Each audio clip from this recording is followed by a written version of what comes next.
عشاء میں بھی یہی ہوتا ہے. بیٹا پہلی بار 5 وقت کی نماز پڑھ لیا. میرے دوست اور بزرگوں ایسے ہی روزمرہ ایسے ہی زندگی گزر رہی ہے. بیٹا نماز پڑھ رہا ہے, ماں بھی نماز پڑھ رہی ہے. ماں مصلی کے نیچے شکر کی پڑیاں رکھ دیتی تھی. ایک دن کیا ہوتا ہے, بابا فرید بچوں کے ساتھ کھیلتے کھیلتے جنگل میں چلا جاتا ہے. جنگل میں چلا جانے کے بعد نماز کا وقت ہوتا ہے. دوستوں سے بابا فرید کہتے ہیں, دوستو چلو نماز کا وقت ہو گیا ہے, سب مل کر نماز پڑھتے ہیں. سارے دوست کہنے لگے, اچھا بتا نماز پڑھنے سے کیا ملتا ہے؟ بابا فرید کہتے ہیں, نماز پڑھنے سے شکر ملتی ہے. وہ سب ہنسنے لگے, وہ سب مذاق کرنے لگے کہ اگر شکر ملتی ہے تو ہی شکر لے اور تو ہی نماز پڑھ, ہم لوگوں کو نماز نہیں پڑھنی ہے. بابا فرید وہی وضو بناتے ہیں, وہی وضو بنا کر کے فوراً گھر آتے ہیں. گھر آنے کے بعد ماں کو آواز دیتے ہیں, امی جان نماز کا وقت ہو گیا ہے.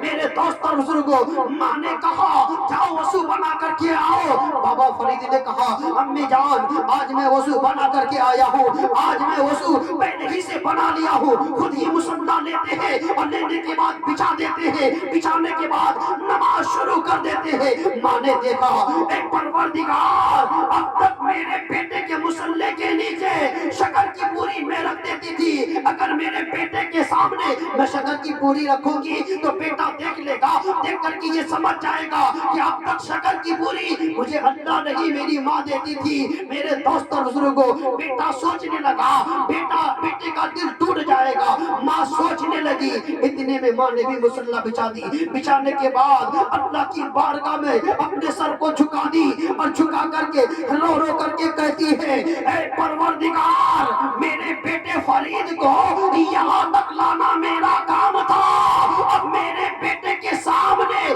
میری عزت بچانا تیرا کام ہے. میرے بیٹے کے سجدے کی سلامتی کرنا تیرا کام ہے. ابھی دعا کر رہی تھی, بابا فرید سلام پھیرتے ہیں. سلام پھیرنے کے بعد مصلی کو ہٹا کر کے دیکھتے ہیں تو دیکھتے کیا ہے, پہلے شکر کی پوری ہوتی تھی لیکن آج منظر اور ہے, جہاں تک مصلی بچھا ہوا تھا وہاں پورا شکر کا حوض بنا ہوا ہے. کیا بنا ہوا ہے؟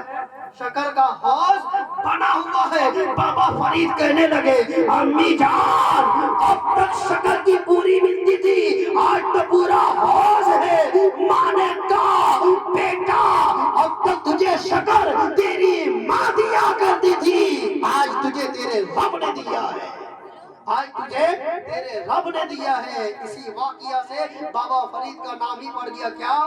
بابا فرید گنج شکر رحمت اللہ علیہ. تو میرے دوست اور بزرگوں, بابا فرید اللہ کے جو ولی بنے, اللہ کے جو دوست بنے, اتنے بڑے جو ولی بنے, ایسے ہی نہیں بنے. اگر ایسی ماں نہیں ہوتی تو بابا فرید نہیں ہوتا. ایسی ماں کی وجہ سے آج دنیا میں اللہ کے ولی موجود ہیں. اگر کوئی اللہ کا ولی بنتا ہے, اگر اللہ کا کوئی دوست بنتا ہے, اس کے پیچھے نیک ماؤں کا ہاتھ ہوتا ہے, نیک ماؤں کا صلہ